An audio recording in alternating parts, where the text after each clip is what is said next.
Well, good evening, everyone. Thank you so much for the invitation to speak with you all tonight. Um, a little bit about myself. My name is Marne Titchenell. I am with the Ohio State University Extension as the Wildlife Program Director. I'm also based in the School of Environment and Natural Resources. That said, I'm rarely on main campus. I spend most of my time traveling around the state talking to folks about wildlife, just like I'm doing tonight. So today we're going to be talking about dead wood in your woodland or your backyard, or maybe you just want to learn a little bit about the importance of it in some of the parks or other natural areas that you enjoy spending time in.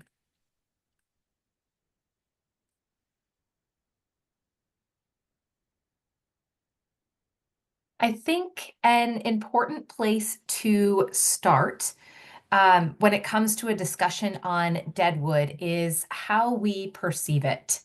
Now, my background of study is in forestry and primarily wildlife management. So my brain is kind of hardwired to notice wildlife resources when I walk into the woods. I'm just going to click that off the screen. Oops. So if I see down logs or a dead standing tree, to me that looks good. And it's usually a forest that I want to explore further because I think, well, maybe I'll get some good glimpses of wildlife. But I realize that not everybody sees dead standing trees and logs on the floor that way. I found this little graphic that I thought maybe explains a different perception. So, how we perceive dead wood, of course, depends on where you're coming from and your personal experiences. But we as humans often have a desire to keep things neat and tidy. And so we may be taking down dead trees and carting off dead material to maintain that aesthetic desire. So if you fall into that camp, that's fine. I'm glad you came here today. And hopefully after this talk, you will maybe see dead standing trees and logs on the forest floor in a new way and think, ooh, that actually looks pretty nice because now you know the value that it holds. So as I was preparing this talk, one thing I read really stuck with me, and it was from an arborist company in Michigan. And they said that once a tree dies or starts to decline, it's often removed prematurely. Now, sometimes removing a dead or dying tree is definitely the right course of action, especially where there's safety or a chance that it might fall on your home or a building. But sometimes that's not always necessary. And if we do remove them prematurely, we're not allowing them to fulfill their entire ecosystem roles. So I love this quote: a single tree in a natural forest serves thousands of other organisms, even once it has been dead for decades. And so you're watching a pileated or pileated, however you want to say it, both are correct, woodpecker going at that log. And obviously, that log has been down for quite a long time. You see some moss growing on it. And it's more than likely pecking into that looking for carpenter ants, which are an important source of food for pileated woodpeckers. So, specifically, what we're going to be talking about today, I'm going to try to get this little bar. No, it's not working. Ah, there we go. Okay. I was trying to get that bar away from the top of the screen if you were seeing that. So we'll talk, of course, just what deadwood is. We'll go over that real quick. We'll talk about how it's used by wildlife. And then we'll talk a little bit about those features that make a good snag, and a good log, a good log. We'll talk a little bit also about how to create or maintain dead wood in your forest if you own land or in your backyard. And then I'll share some additional resources uh, for you if you want to learn more. So starting out with what is deadwood? I think a lot of us know what the answer is already, but just so we're on the same page and so we know what all we're talking about, it can of course be a dead standing tree, which in the wildlife world we call a snag. Now, death can be the result, um, or death can cause obviously a dead standing tree, but it can be a result of many different things: disease, wind, drought, old age. And that tree can also be in various stages of decay. And that's going to come into play as an important feature when we talk about some wildlife species and how they judge a snag and how they decide to use it. Dead wood can also be features on a live tree that are dead, like a hollowed trunk. It can also be branches or cavities. There we go, that are still attached to the tree. And typically we see these features, these dead features on very mature trees that over the years have had battles with insects and fungi, and those things have infiltrated in past that protective bark and caused some decay or disruption of nutrient flow. Dead wood can also, last but not least, on the far right side, can also be DWD, what we call downed woody debris in the wildlife world. Sometimes we call it CWD, coarse woody debris, if you've taken some wildlife classes. So basically, it's on the forest floor. It could be a log, it could be slash, tops of trees, branches. Maybe you're doing some work in the woods that are left on the forest floor. So those can also be examples of dead wood, or it could be something more purposely constructed like a brush pile. So we'll kind of touch on each of these different types of dead wood as we work through the presentation today. So how is dead wood used by wildlife?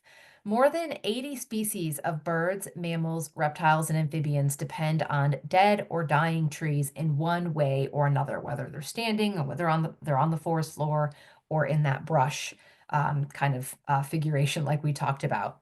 So when we start talking, then if we start talking about the little guys, and I love this quote right here by Matt Kane with the National Science Foundation.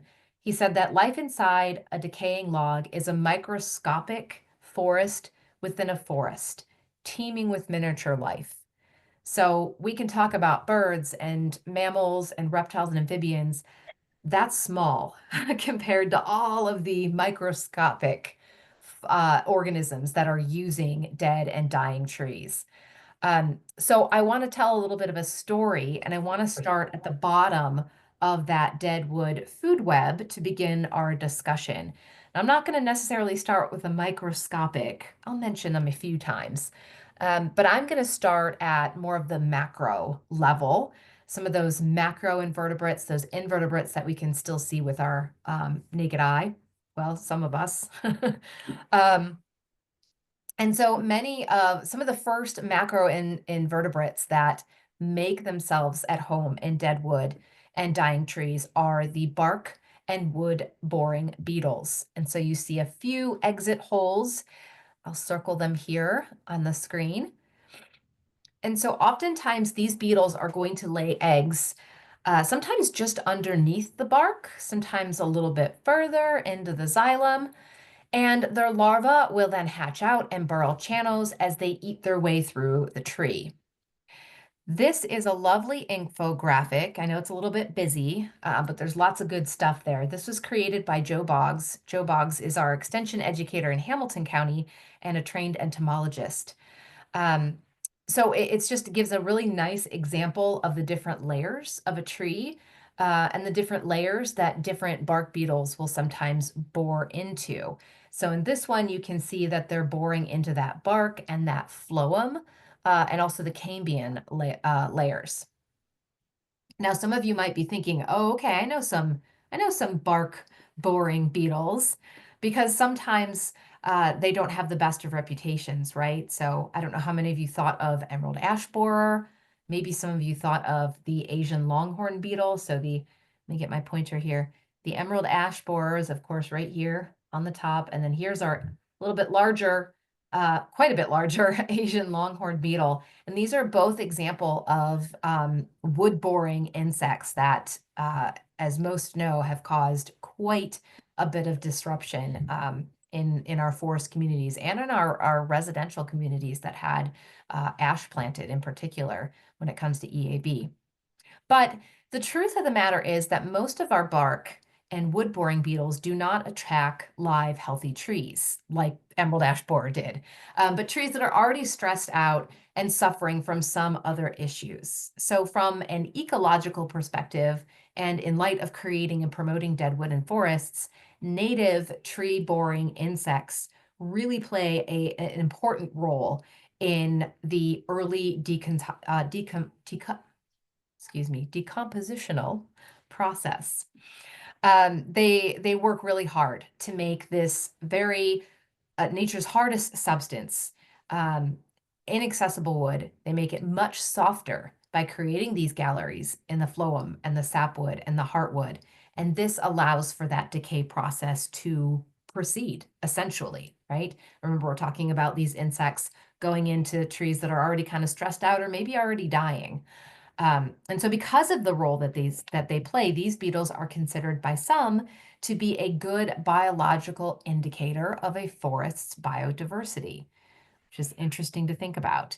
And of course, again, we're excluding those non-native invasive beetles like EAB and ALB, those two that you see there on the screen. So getting away a little bit from our insects, if my screen will advance, there we go. Beetles are not the only organisms that contribute to decay, of course. There's a variety of other insects, midges, flies, termites, mites, for example. But then, of course, also fungi and bacteria are two additional organisms that are going to contribute to that wood decomposition. And if you need further evidence of this or you want to dig in a little bit deeper, I highly recommend this book, Biodiversity in Dead Wood, by Stokelyn Sitonen and Johnson, excuse me. It's a really fascinating read and just chock full of really great information. For example, there are up to 1 million wood inhabiting species in the world. 1 million. And they are referred to as saproxylic species. And that's basically just an organism that lives in or feeds on decaying wood. And there's a whole food web of these saproxylic organisms. Now, I am not one, if you've seen my presentations in the past, to have a lot of technical figures and tables like this in my presentations, but I felt this was necessary because I wanted to portray the complexity and the diversity of this saproxylic food web. Okay, very complex. And so there's a lot going on in that dead tree in the forest or that log in the forest, right? A food web in which you're going to find lots of different trophic levels, including species interactions that we're familiar with, right? Parasitism, competition, predator-prey relationships. Um, so today I'm not going to be getting very deep into all of this, but I just wanted to stress that these systems are very complex and there's a lot of diversity going on within a dead tree or a dead log on the forest floor. Okay. And so we begin to see this food web building on this single dying tree as it decays.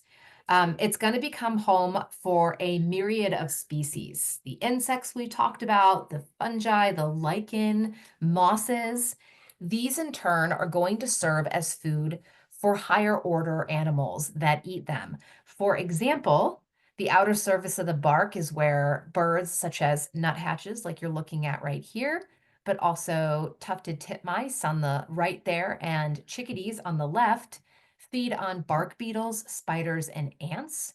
All three of these species feed heavily on insects, even though we see them visiting bird feeders often throughout the year, they are really dependent on insects. And so they're always foraging along dead trees. The invasion by insects, especially those bark and wood-boring beetles we started talking about, are going to leave cavities and galleries and tunnels behind that are then going to be used by other insects like our native bees. This is a fascinating group of animals. If you have yet to learn about them, I recommend it. We have over 400 species of native bees in Ohio, I think close to 450, might be a little bit less than that now as we're discovering more. Um, Many of these bees, however, are solitary. So they're not like honeybees that form a big hive. Many are solitary. And that means that each female is looking for her own nesting site. And some of those nesting sites are going to be in those galleries left behind by wood-boring insects.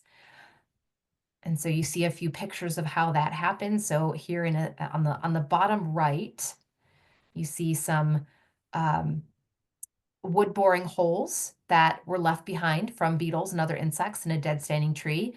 And those are spaces that these cavity nesting bees will utilize.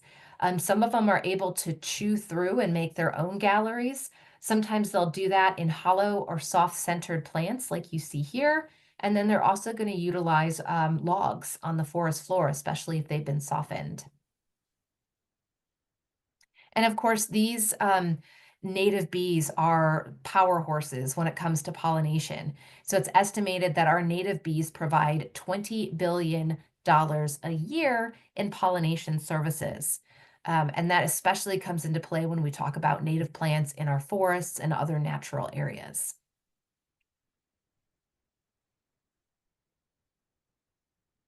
This is a big presentation, so sometimes there's a slight lag in my slide change, so bear with me here.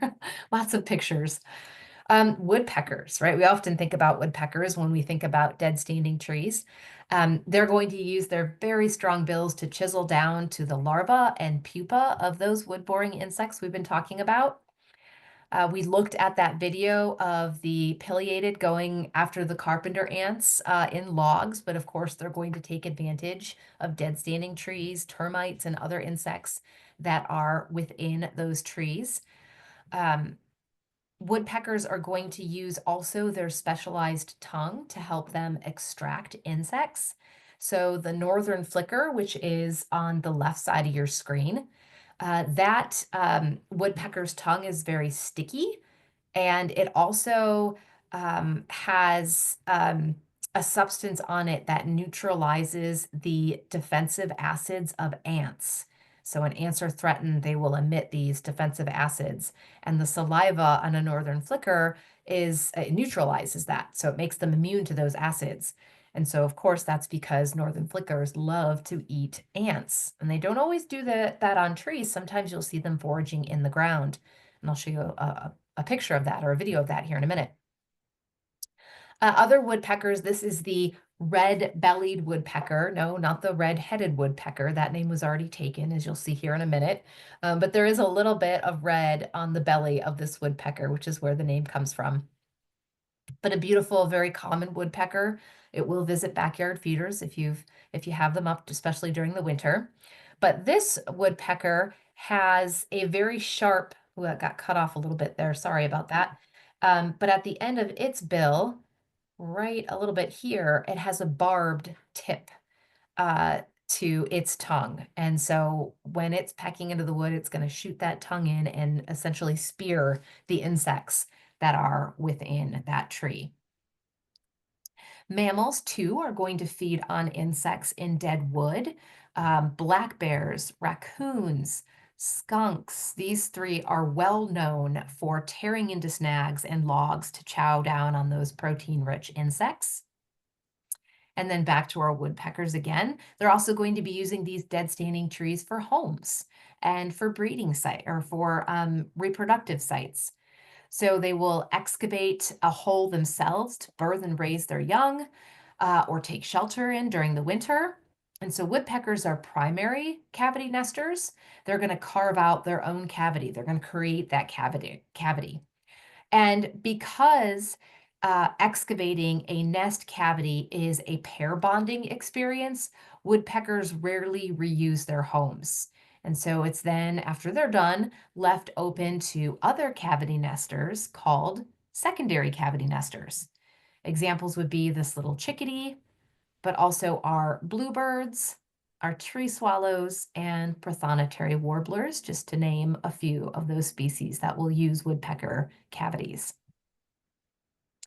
Reptiles and amphibians, like this gray tree frog, will use cavities in dead wood. Small mammals like chipmunks, tree squirrels, flying squirrels, And mice will also readily use cavities in trees to shelter in, to birth their young, or to cache their winter supply of food within. And now that we have small mammals, there is food for larger predators like fox, coyotes, and bobcats. And of course, our owls. As you see, it has a little squirrel of some sort gripped in its talons. That's the great horned owl right there. And as those cavities age, some will naturally enlarge due to open rotting or large branches falling off, and they'll create larger cavities over time. So now those owls have homes of their own. If you can find the owls in the picture, he's right there and right there, perfectly camouflaged. Owls are not the only ones that will find homes in cavities. We also will provide for wood ducks and mergansers, two waterfowl that we have here in Ohio that are cavity nesters. And if you haven't heard about one of the first life experiences of cavity nesting ducklings, that middle picture here is what it looks like. Sometimes those cavities can be really high off the ground, and the ducklings will leave those nests within 1 to 2 days of birth. So imagine if your first life experience was bungee jumping without the rope. But we aren't done. We aren't done yet talking about that dead standing tree. As the tree decays, the bark becomes loose, and it is going to provide homes to bats and other wintering species or other species that need safe places to overwinter. So here is a mourning cloak butterfly, and I'll kind of orient you. The head is right here, and you see one leg and another leg, and then there are the wings right here. So this is a mourning cloak, one of our Ohio species of butterflies that overwinters as an adult, and they will often do so in cavities and under bark and under logs. Birds and squirrels also use spaces under bark and cracks and crevices to store food. Hollow trees may also be home to bat colonies or larger animals like raccoons, skunks, or possums. Three species that don't have the best of reputations, but should be valued for their pest control services, especially skunks and possums, both eat a lot of insects. And finally, once that tree has seen years and years of different inhabitants, it falls. And then it starts yet another phase of its life. A second wave of insects and other invertebrates begin to utilize the tree now that it has fallen. Earthworms, centipedes, millipedes, and those will become food to some of my favorite woodland species, the amphibians, like salamanders. This is a spotted salamander that was found under a log, but also toads and frogs. Amphibians really appreciate the moist conditions under decaying logs, especially those that are going to supply them food at the same time. And that same log could at one point be used as a travel route for small mammals like a mouse or a chipmunk. And these small mammals, a lot of times, are going to leave scent trails behind so they know where they've been and where they're going. But that same scent trail can also be detected by predators that use that same log to hunt around, like a fox, or to lie in wait, like a rattlesnake. And this is a timber rattlesnake, one of two species of rattlesnakes we have here in Ohio. The other is a Massasauga, in case you're wondering. That log could also be a den site, a place where fox, as you see here, or even coyotes. No, yeah, that's fox. I thought that was a coyote. That's a fox kid. Could find or could the females could reproduce, have their pups, and then minks and other weasels are also going to utilize logs on the forest floor as den sites. And finally, to come full circle, this tree that was once a live tree and then a dead standing tree and was then a fallen log could now be possibly a nurse log or a growing site for a new tree. So decaying logs, as I said, are going to retain a lot of moisture. They're going to retain a lot of nutrients that are going to aid in new plant growth. And as that log decays, those nutrients go back into the soil and are there for future trees. So, of course, I've been telling the story of a tree that dies of natural causes, but know that snags and downed woody debris can be created manually as well, and I'll touch on that a little bit later here. So hopefully after this story, you can understand why I get excited when I walk into the woods and I see snags and logs and other dead wood on the forest floor. It's because they hold such potential to attract a diversity of wildlife. Next, we're going to be moving into a discussion on features that make the best snags and logs. Oh, let me go back for a second. So some of those features that we're going to be talking about, size, species, level of decay, and location, these are all going to affect the usefulness of the tree to wildlife. And I don't have time to talk about all of those features. So we're just going to talk about two. We're going to talk about size and we're going to talk about level of decay. So first, size. Question is large versus small, right? Well, the answer is both are important, and it really comes down to the species of wildlife you're talking about. I will say generally, more species of wildlife are going to use larger snags or dead standing trees than smaller. For example, raptors like this red-tailed hawk are going to use large, tall snags for hunting and resting. Indiana bats are also going to use, oops, Indiana bats are also going to use larger snags, but northern long-eared bats, excuse me, there we go, are going to utilize not only large but small dead standing trees as well. So they've been found using snags only 3 inches diameter at breast height. So that's what that DBH means there. If you don't know what that means, that's how we measure the circumference of a tree. We take the diameter at breast height. So that's DBH.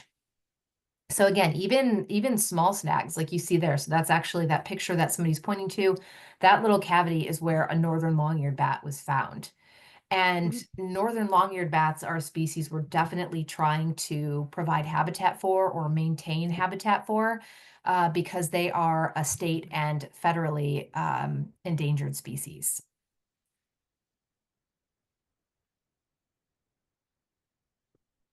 And even our smaller snags, again, can be used as perches or singing spots, as you see here with this indigo bunting. And the same can be said for logs when we talk about size, right? The larger and longer, usually the better. The longer they're going to last and the more they're going to be used. So large logs, as we kind of talked about in our story, are going to be used by lots of different wildlife species, reptiles, amphibians, small mammals. And for any of you out there that are mycologists, they're a great place to stop and look for fungi. All right, let's talk a little bit about that level of decay. That's supposed to be stage of decay. Sorry for that typo there. So hard snags versus soft snags. Now, hard snags are usually those that have recently died, right? As the name implied, they haven't been infiltrated with enough fungi, bacteria, wood-boring insects to really break them down. So they're still pretty hard. Typically, the bark is still intact. The inside of the tree, the sapwood and the heartwood is still relatively hard. And when you see trees like this, know that they're going to be standing a little bit longer. They're going to be out there on the landscape a little bit longer than the soft snags. And so on the left there would be an example of a hard snag. On the right, that is definitely going to be example of a soft snag. And you just look at it and you think, okay, that's been there for a while, right? So they're further along. Those soft snags are further along in that decay process. So you're going to see large patches of missing bark. Inside the tree, it's going to be softening. That said, both are going to be important to wildlife. Again, it depends on the species we're talking about. So let's look at an example of that. We're going to take a quick look, quick peek into the world of woodpeckers, uh, because you can't talk about snags and not talk about woodpeckers. So here we have our 7 species of woodpeckers here in Ohio, and we'll just kind of go around and put a name to them. We're going to start at the upper left. So we have the downy woodpecker, we have the hairy woodpecker, the red-headed, northern flicker at the bottom left, red-bellied. There's our yellow-breasted sapsucker, and of course our pileated, who we've looked at already. All of these woodpeckers breed throughout Ohio except the yellow-bellied sapsucker that my pointer's on right now. That one is migratory through most of the state, though we do have some breeding in the northeastern parts of the state. But woodpeckers are going to act as a keystone species through their creation of breeding and shelter sites. So those primary cavity nesters we talked about. That's why they're a keystone species, because they're building homes for other animals. And so because of that, woodpeckers can also be good indicators of forest bird diversity. Now, when it comes to level of decay in a snag, some woodpeckers are going to like soft snags, some are going to like hard. For example, when it comes to excavating cavities for their eggs, our smaller woodpeckers, um, like our downy, our hairy, and our red-bellied, they're going to prefer softer snags, whereas our more powerful pileated is going to be able to use harder snags for their nest excavations. So snags that haven't been around for too long, right? Now, when it comes to foraging for insects, downy and hairies both use soft and hard snags for foraging, whereas flickers, red bellies, and red-headed woodpeckers prefer soft snags. And then the pileated also prefers soft snags for foraging. And again, that goes back to the thought that their dietary preference is highly composed of forest dwelling ants like carpenter ants. And those carpenter ants prefer snags that are further along in the decay process. Now, if you're wondering, well, okay, you didn't talk about the yellow-bellied sapsucker. Remember that is a woodpecker that does feed on insects, but it also feeds quite heavily on sap. And so it's going to be tapping into that xylem layer of trees and then licking up the sap. And as I said, they also incorporate insects into their diet as well. So for woodpeckers, size and level of decay is very important. And that is why a diversity of snags of varying sizes and decay stages is important to have within a forest. So again, diversity is key. I'm sure you have heard that when we talk about managing natural areas in general, even in your own backyard. Diversity is key. If you're landscaping with plants, with trees and shrubs, you don't want to put all the same species out there, right? You want to get some diverse.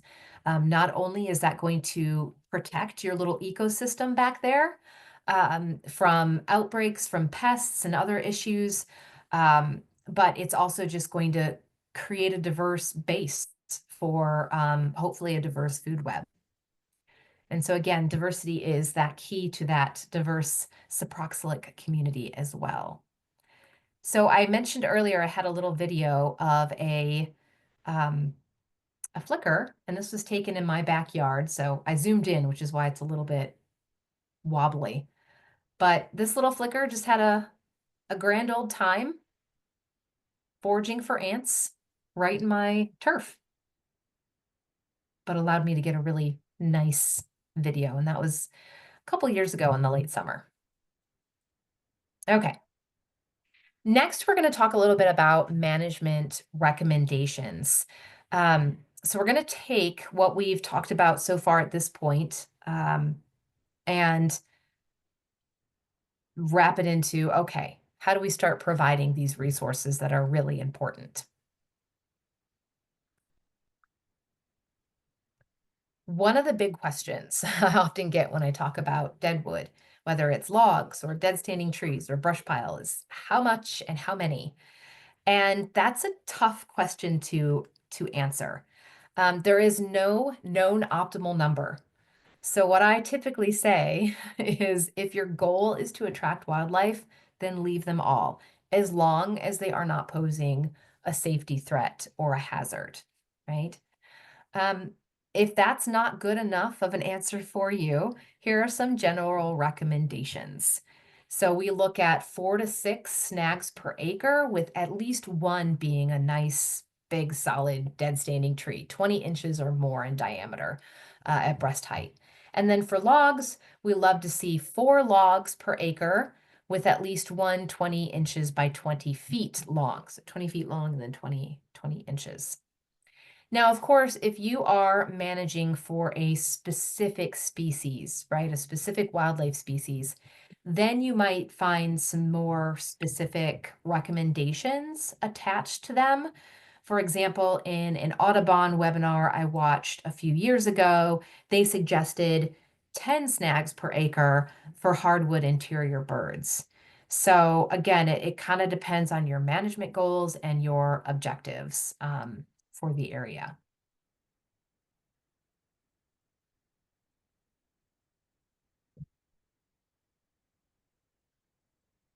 Okay, and I'm just saying, I saw a couple questions pop up. So there's one, are some species of trees better for wildlife snags? Yeah, so that's a great question. Some of our trees are better, uh, I guess I could say, what's the definition of better, right? To me, that's a tree that's going to last longer. That's a dead standing tree that's going to last longer, right? So let's back up and talk about that. A lot of our conifers don't last long after they've died. So then we go to our hardwood or more deciduous. So our deciduous trees are often going to make better snags. Not that you can't still get some benefits from some conifers, but if you're picking and choosing deciduous, and then some of our deciduous trees are much better at protecting themselves from infiltrations of insects and fungi and bacteria. So oaks, for example, hickory, beech, maple, these are all good at kind of if they're being attacked, and I'm saying that loosely, by a fungi, for example, or some sort of bacteria, they can provision it off and then the tree just keeps growing. So it's why in very mature oaks, for example, you start to see those wonderful cavities that are used by different wildlife species. And that oak is just continuing to grow big and beautiful and lovely. So I guess those are some examples of some better species for wildlife snags. But again, sometimes we can't be picky and choosy. So most times a deciduous tree is going to provide uses for wildlife. All right, and then Teresa asked, is lack of appropriate environment the reason for fewer hairy and red-headed woodpeckers in Ohio? I don't know if we do have fewer hairy and woodpecker or red-headed woodpeckers in Ohio. I'd have to look at our breeding bird surveys. I've not heard that. I will say that red-headed woodpeckers are very nomadic. And so sometimes they will hang around an area for a little while, maybe a year or two, and then they'll move on to a different area. And that's completely normal for that to happen. And so sometimes it may seem like, oh, well, we had them and now we don't. Maybe there's something going on with the populations. Okay, good questions. So let's talk next a little bit about methods for creating snacks. And I don't know where everybody's coming from tonight. Maybe some of you are forest landowners. Maybe you're not. But if you are a forest landowner, this might be something that you consider doing. Or as you visit our public forests and wild areas and you see dead standing trees, these are the ways that sometimes those trees are created if they're purposefully created. So girdling, excuse me, and frilling, these are two methods that often involve cutting a groove or a notch in the trunk of the tree. And basically what you're doing is you're interrupting the flow of sap between the roots and the crown of the tree. Now that groove must completely encircle the trunk and it should penetrate the wood, and it needs to go at least a half inch on smaller trees and 1 to 1.5 inches on larger trees. So I'll kind of show you a little video of a maple tree being girdled. And if you notice, there's two girdle lines on these. And so some trees are much harder to kill than others, and maple are one. So we do a double girdle on maple. And sometimes it's also necessary to use herbicide as well.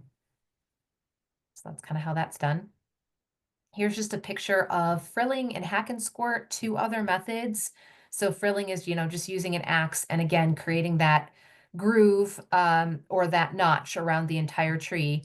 And then using an herbicide, you can hack and squirt like you see there in that bottom left, or you can even apply herbicide to a girdle or frilling to just make the killing of that tree even more effective. Like I said, some trees are harder to kill, like maples. So there's just a picture kind of spraying that herbicide directly into that girdle.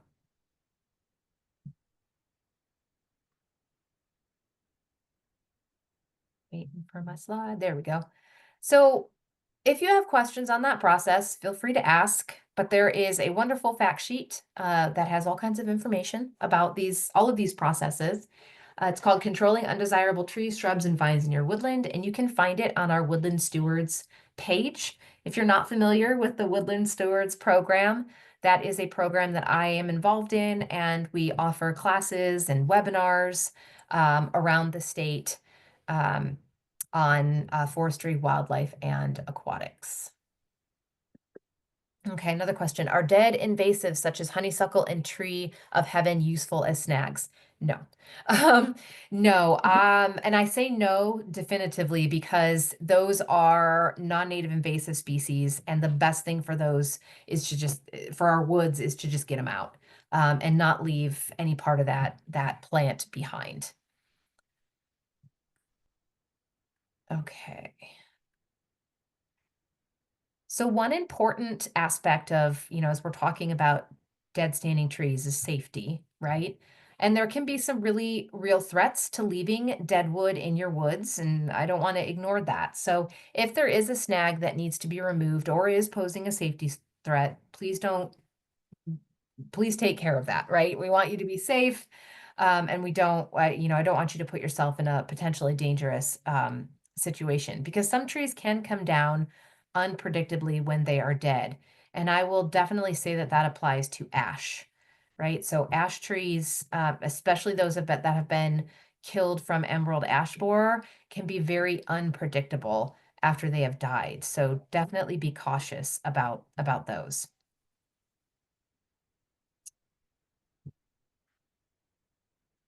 Okay, next I want to talk about, if you are creating snags, you might say, okay, well, where's the best place for me to create a snag? Or maybe you're like, I'm going to leave some snags, or I want to manage the area around these key resources. Which areas should I focus on? So snags located near certain features are going to be attractive to certain species. So for example, I'll give you some examples here. Snags that are located near mast-producing trees like oaks, hickories, beech, cherry, those may be utilized by those same cavity nesting species that are feeding on the acorns and the beech nuts and the berries like our squirrels and songbirds. So that can be a great place to kind of maintain some dead standing trees. Snags along woodland edges and clearings are going to be very attractive to raptors that like hunting perches, like our red-tailed hawks, our great horned owl at night, of course. And they can even be used by smaller songbirds like our bluebirds and swallows. Bats are going to use snags for roosting, and a lot of times they prefer those that are nice and warm. So along the edge of a woodland where it's going to get a lot of sun exposure. And then finally, snags that are located near water features can be really important for waterfowl, those wood ducks and mergansers that we talked about. And then there's certain species of cavity nesting birds that are looking for cavities near riparian areas, like the prothonotary warbler, that bright yellow bird I showed earlier in the presentation. So if you're trying to attract certain species, you might pay more attention to, the location of these snags. The same information can be applied to logs on the forest floor, though generally speaking, logs in both upland and lowland forests are going to be beneficial to wildlife, right? So let them lie. Um, but logs along clearings or woodland edges can be really attractive to those critters that like a bit more sun, like snakes and lizards, just because they're going to get more sun than they will in the middle of the woods. Logs near water features can hold really good value to amphibians and like our salamander that we talked about earlier. So vernal pools, streams, ponds, having logs near those areas are going to be really beneficial. And then, of course, having logs and other downed woody debris in our stream ecosystems is key. So key in the long-term integrity of our stream and river corridors. So we look for large woody debris, and this is defined by the USDA Forest Service. They really like to see material larger than 4 inches in diameter and 3 feet long. And this is just a few examples of its importance. So it can dictate channel formation. It can cause the stream to meander, which is good because that'll slow down and reduce erosion. Logs can trap sediment and nutrients from organic matter, and again, slow down that water flow. And it's in the meantime going to provide habitat, especially for our invertebrates and our fish. So up until now, we've kind of been leaving out smaller dead woody debris up until this point. But remember, it is also important. So smaller branches and brush on the forest floor can create really important cover and food resources for a number of species that you see here. Now, this is a graphic from Europe. So maybe you're looking at that and saying, I don't know how, like that quail. We don't have quail that look like that in Ohio. But for the most part, that's a good representation of all the different species that can benefit from a brush pile, insects included. So just a few recommendations on a brush pile. You want to start by kind of building it with a nice solid base. So you might choose a species that decays slower, like oak or locust, and then just continue building it up with smaller branches, interweaving if you can and as you feel the need. Otherwise, just kind of pile it up on there. You don't have to worry about being neat, but ideally it would be about 3 to 5 feet and roughly or high, and then roughly 10 by 10 feet wide.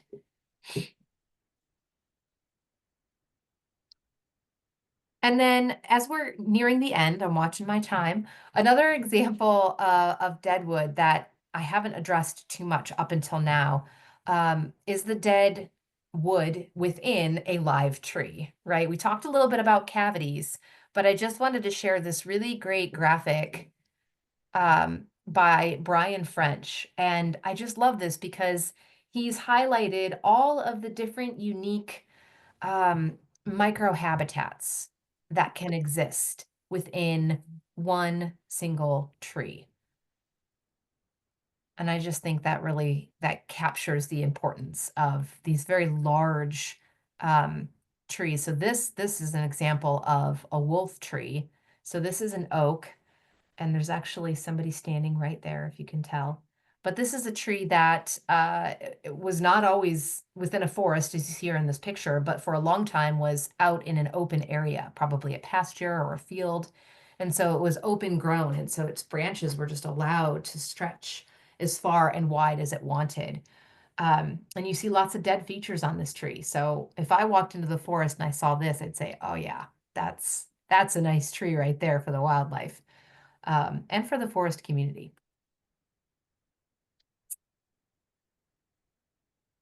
So to kind of wrap things up here a little bit, since we've been talking about dead standing trees and brush piles, all of these things also have the potential to attract some of those species we mentioned earlier that don't have the best of reputations, like skunks and raccoons and possums. And I think it would be irresponsible of me to not kind of mention this. So, here is a link. This is a link to my blog. I post a lot of resources there on Ohio wildlife, and there's one article called Dealing with Wildlife Conflict in the Garden. So if you're having issues with any of these critters, check that out.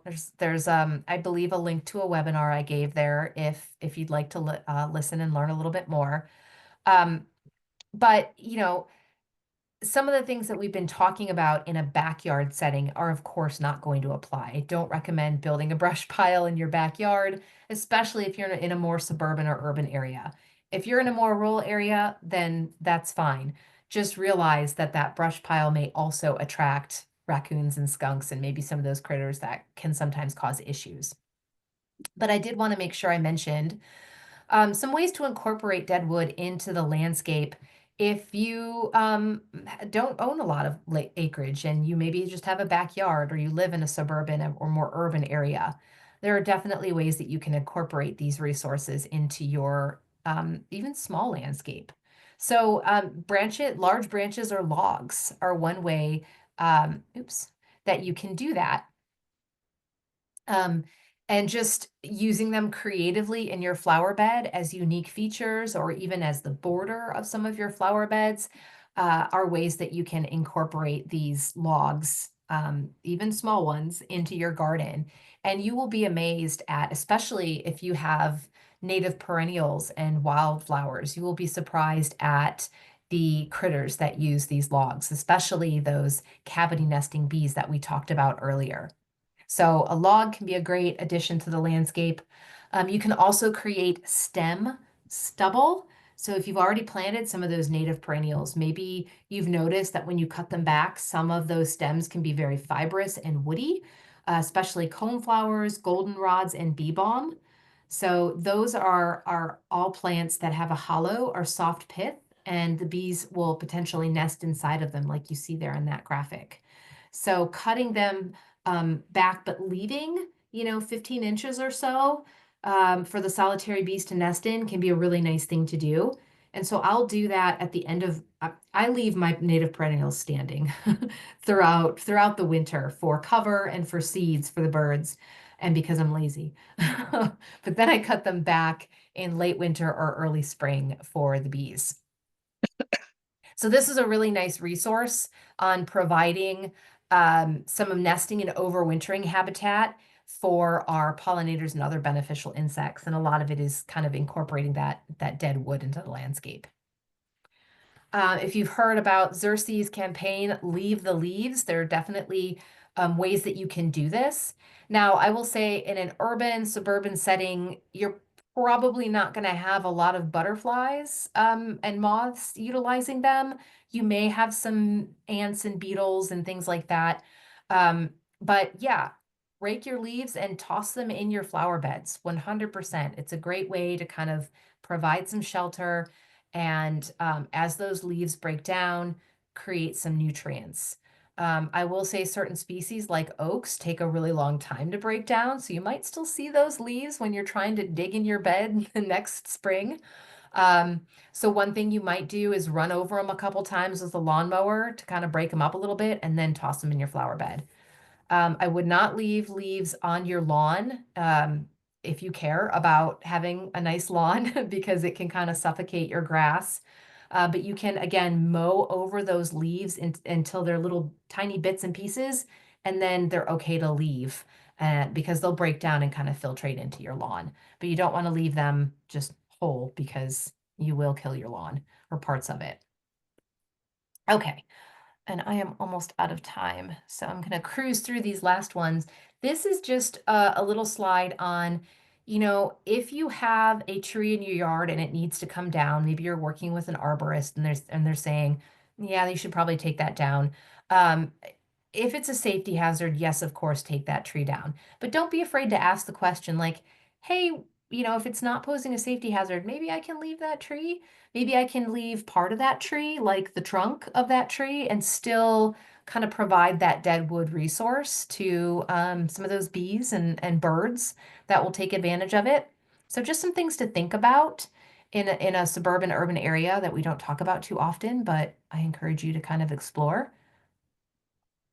And don't forget about nest boxes, right? Nest boxes are kind of what we do to mimic a cavity in a tree when we don't have a cavity in a tree. So if you don't have dead wood in your backyard, but you're like, I want to provide that resource, then maybe look into some nest boxes. Of course, checking with, the species you're wanting to attract and if you're providing the rest of the habitat that it needs in your backyard, right? Those food resources in particular.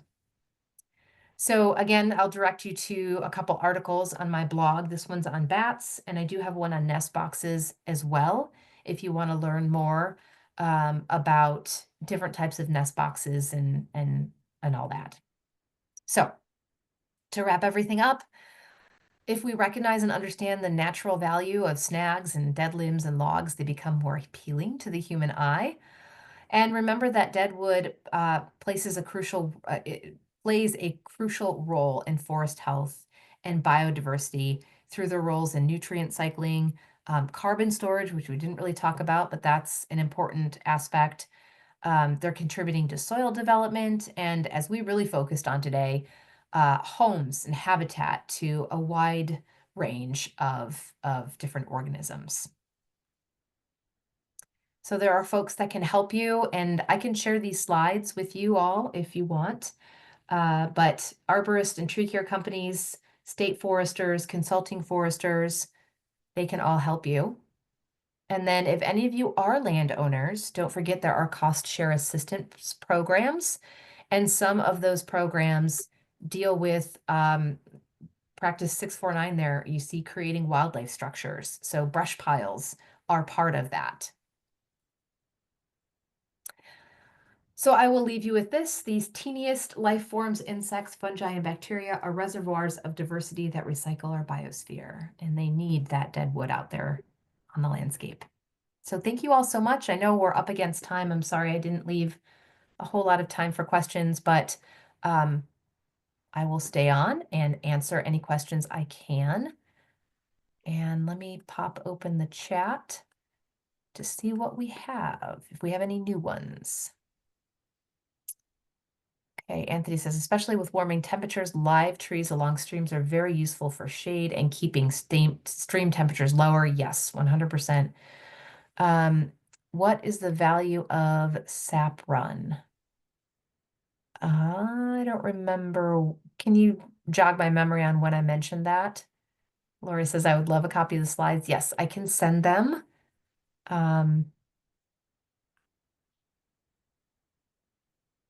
I don't remember when I mentioned sap run.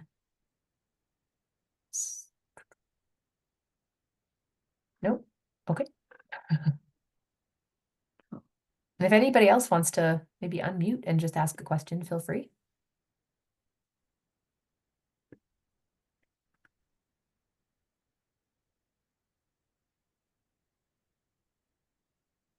Know what happened to our host. Hello. Ah, there she is. Hi. Hey. Yeah, if you send slides, we can put that on the website or Well, let yeah, people know. Yeah. wonderful. Oh, Sapron was shown in the previous slide. Okay, let me back it up.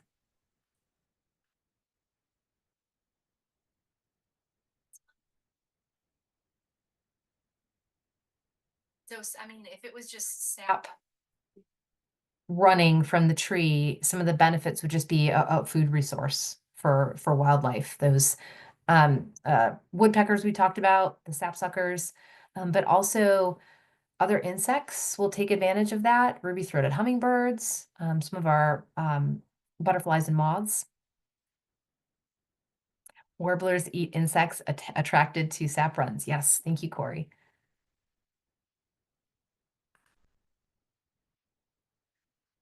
Would you recommend against using cut Asian honeysuckle branches for wildlife structures?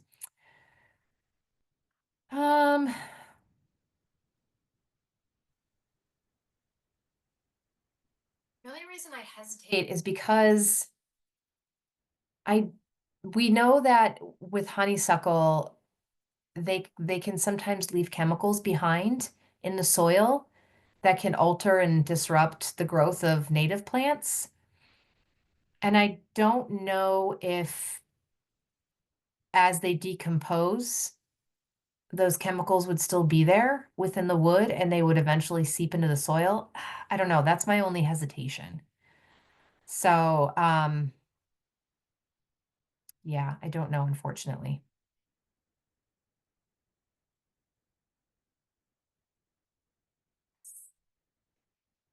Leaving large woody debris, whole logs and trees and streams is good. Yes, you're welcome. Oh, good. Saw some sap runs today and was wondering about them.